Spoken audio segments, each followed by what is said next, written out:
جوانەکەش لە گەردەلوولە تۆ کارکتەرێکە هەیە کە ئەوەڵکەڕەت لەبەر چاوی بینەر خۆشەویست نییە چونکە کەسێکە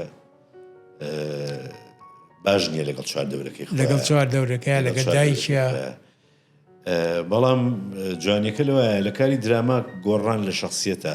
ینی کارکتەرەکە لە کۆتای ئەبێ بە شتێکی تر بەشتی وایە یعنی هەڵوێستیە گۆڕێ بیرکردنەوەیە گۆڕێ ئەمەش لە کاری درامیە ئەو بینینی ئەو ڕۆڵانە ئاسان نییە بەڵێ ئەوە ینی لە گەردەلوولە بەڕاستی ئەوەی کە جەنابێ باسیەکەی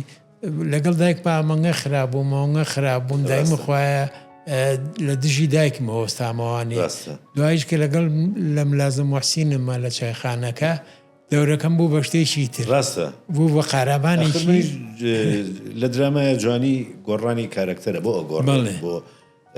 لە ئاراستەیەکەوە وەرە ئاراستەیەکی لەم پەڕەوە چێ بۆ ئەو پەر قسەی کۆتایی ڤار دەیکات.